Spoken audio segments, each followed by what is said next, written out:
के क्षेत्र में नवाचार किस तरह से हो रहा है? जो हमने काम किया है, जो नवाचार की बात कर रहे हैं आप, इससे पता चल गया होगा कि इस बार परीक्षा परिणाम हमारे निजी विद्यालय से बेहतर रहे हैं। हमने एक काम तो ये किया कि जो सत्रांक होते हैं, जैसे कि कोई सब्जेक्ट होता है उसका 100 अंकों का पेपर होता है, उसमें 20% सत्रांक होते हैं। तो अधिकांश टीचर 20 में से 20 देते, कोई ज़्यादा होता तो 18 दे देते, और उधर 80 में से 13 आ जाए या 15 आ जाए तो पास हो जाता है, क्योंकि टोटल जुड़ते हुए 33 हो जाते हैं। तो हमने कहा कि सत्रांक में तुम कुछ भी दो, लेकिन 80 में से 40 नंबर से कम आते हैं तो हमारे विद्यार्थी तो पास जाएंगे, लेकिन गुरुजी फेल हो जाएंगे।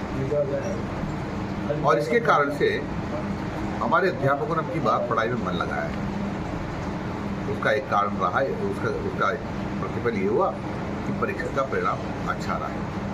दूसरा है कि इस विद्यालयों में कई अध्यापक वीरू जी की पूजा करने के नाम पर, बालाजी की पूजा करने के नाम पर, नमाज पढ़ने के नाम पर स्कूल सर्विस स्कूल छोड़ जाया करते थे। हमने इस पर पूरी तरह से पाबंदी लगा दी। कोई भी वीरू जी की पूजा करने के नाम पर, बालाजी की पूजा करने और नमाज पढ़ने के नाम पर स्कूल नहीं छोड़ेगा। केवल शैक्षिक गतिविधियों ही करेगा, स्कूल में ही करेगा, बाहर नहीं होगा। सर कई स्कूलों के उसके कारण भी बच्चों को पढ़ाने का समय ज़्यादा मिला है और बच्चों को उसका लाभ मिला है। सर कई स्कूलों में कक्षा क्षतिग्रस्त हो रहे हैं, बच्चों को बैठने में दिक्कत आ रही है, इस बारे में आप किस तरह से?